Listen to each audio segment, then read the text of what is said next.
आ गया खतरनाक हथियार जिससे दुश्मनों की हुई हालत गंभीर। एएमसीए को कर के किनारे भारत ने किया इस पहले हथियार को बनाने का निर्माण। एएमसीए से कांपती थी दुनिया, अब भारत ने उससे खतरनाक हथियार का कर दिया निर्माण। भारत के तेजस को लेकर क्यों डरी हुई है दुनिया? भारत के तेजस के ऊपर टिक गई है अमेरिका की नजर। किसी भी हाल में चाहता है भारत का तेजस। फ्रांस और खुद रूस भी भारत का तेजस खरीदने आ रहे हैं आगे।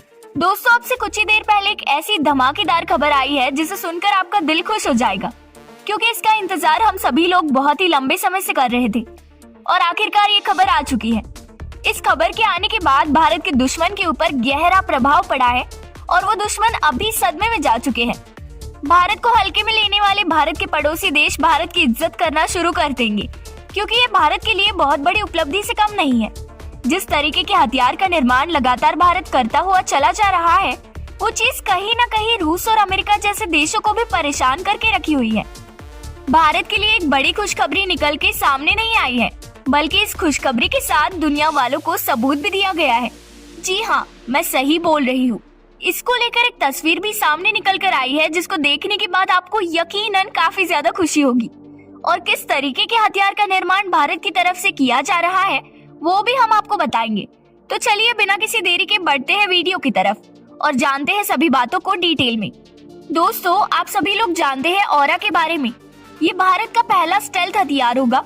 अगर आप नहीं जानते तो आपको बता दूं कि ऑरा एक यूसीएवी है, मतलब कि अनमैन्ड कॉम्बैट एरियल व्हीकल। एक ऐसा ड्रोन जो दुश्मन पर अटैक कर सकेगा, युद्ध में लड़ाई लड़ सकेगा और कहीं पर भी किसी भी वक्त स्ट्राइक कर सकता है। और इसकी सबसे खास बात ये होगी कि ये स्टेल्थ होगा। इसका मतलब कि ये दुश्मन के जो डिफेंस सिस्टम है, दुश्मन के जो रडार है, वो इसे नहीं पकड़ पाएंगे। सबसे खास बात तो ये है कि ये भारत का पहला स्टेल्थ हथियार होगा। जी हाँ, ये एएमसीए से भी पहले बनकर तैयार हो जाएगा। इसके बारे में खबर यहाँ तक निकल कर आ रही है कि ऑलरेडी इसके जो प्रोटोटाइप है वो तैयार है, जो स्विफ्ट या फिर फूका के नाम से जाने जाते हैं। स्विफ्ट को आप ऐसे समझ लीजिए, ऑरा ड्रोन तो होगा बहुत बड़ा, उसका हमने एक छोटा रूप बनाया है टेक्नोलॉजी टेस्टिंग के लिए।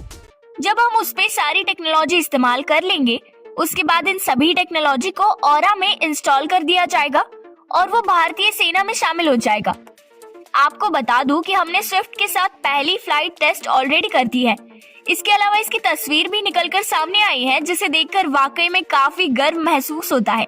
कैप्टन एचवी ठाकुर जी, जो इस समय एक्सपेरिमेंटल टेस्ट पायलट के तौर पर काम करते हैं, इनकी तरफ से ट्विटर पर एक तस्वीर साझा की गई है, जिसमें हमें यह हथियार देखने को मिल रहा है। आप अपनी स्क्रीन पर इस समय देख रहे हैं तीसरा प्रोटोटाइप स्विफ्ट यूसीएवी। सबसे बड़ी बात, ये छोटे साइज का प्रोटोटाइप नहीं है, फुल साइज का प्रोटोटाइप है। इसकी जो लंबाई है करीबन 13 फीट है, चौड़ाई लगभग 16 फीट है।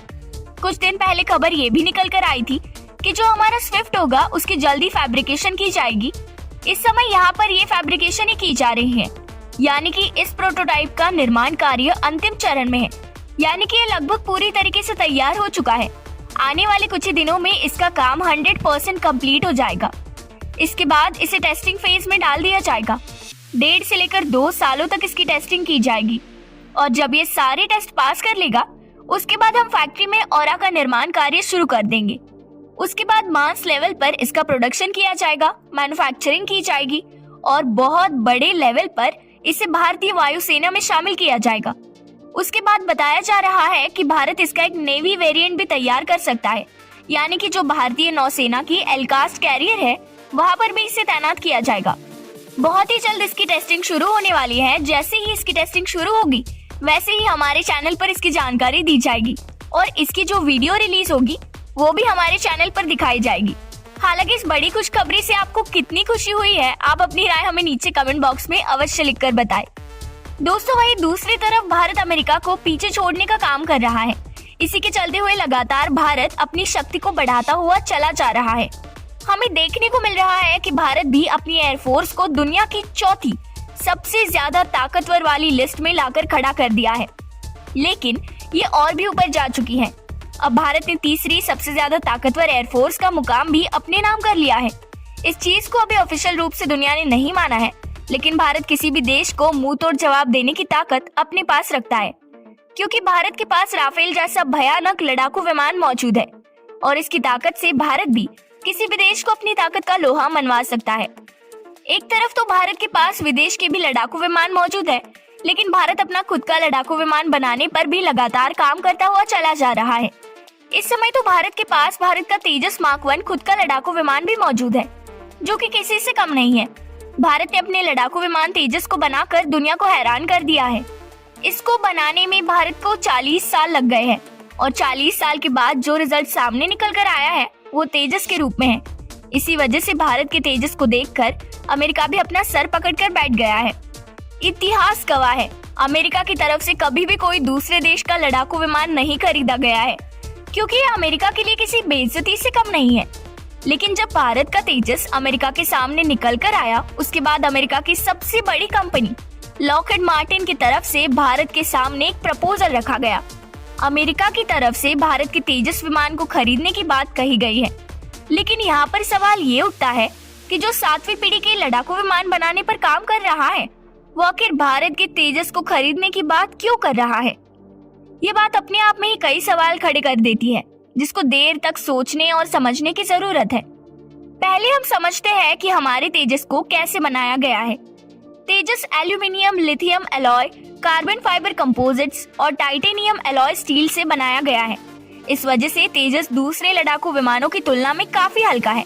इसका वजन केवल 6560 किलो है। साथ ही इसकी ताकत भी अपनी पीढ़ी के दूसरे विमानों से कम नहीं है। तेजस की सबसे बड़ी खूबी ये है कि इसके 50% मटेरियल भारत में बने हैं। फरवरी 2019 में इसे एयरफोर्स में शामिल किया गया। रक्षा मंत्रालय ने एयरफोर्स के लिए 83 तेजस खरीदने के लिए पिछले साल फरवरी में HAL के साथ 48,000 करोड़ रुपीस का करार किया था। HAL को इन विमानों की 2023 से डिलीवरी शुरू करना है। मलेशिया अपने पुराने रूसी MiG-29 लड़ाकू विमानों को बदलने के लिए तेजस विमान खरीद रहा है। तेजस ने इस रेस में रूस, चीन और कोरिया के विमानों को पीछे छोड़ा है। सवाल यह है कि आखिर तेजस में ऐसी क्या खूबी है कि पूरी दुनिया इसकी मुरीद हो गई है। इसको लेकर बताया जा रहा है कि तेजस हल्के वजन में बेहद कारगर लड़ाकू विमान है, क्योंकि वो 1.6 मैक की स्पीड से उड़ान भरता है। साथ ही इसे लैंडिंग और टेक ऑफ के लिए कम जगह की जरूरत पड़ती है। इसी वजह से इसके लिए हथियार ले जाना न केवल आसान है, बल्कि खराब इलाकों में लैंडिंग और टेक ऑफ में आसानी रहती है। इसमें लगे रडार हवा से हवा और हवा से जमीन दोनों में कारगर है। साथ ही ये हर तरह के मौसम में काम करने में सक्षम है। ये सारी खूबियां तेजस को एक अनोखा विमान बनाती हैं, जो अपनी पीढ़ी के दूसरे विमानों पर भारी पड़ता है। इस खूबियों की वजह से इसने पूरी दुनिया का ध्यान अपनी तरफ खींचा है। इंडियन एयरफोर्स के बेड़े में हल्के फाइटर विमान यानी LCA को शामिल करने की तैयारी 1983 में ही शुरू हो गई थी। मकसद था रूसी फाइटर MiG-21 के विकल्प में नया फाइटर जेट तैयार करना और देश में हल्का फाइटर जेट बनाना। करीब 18 साल की कड़ी मेहनत के बाद आखिरकार जनवरी 2001 में इसने पहली बार उड़ान भरी। उस समय देश में अटल बिहारी वाजपेयी की सरकार थी। साल 2003 में वाजपेयी ने ही LCA को तेजस नाम दिया था। तब उन्होंने कहा था कि ये संस्कृत शब्द है जिसका मतलब चमक होता है। इस बारे में आपको क्या लगता है, जरूर बताइए। वीडियो को लाइक कीजिए और चैनल को सब्सक्राइब कीजिए।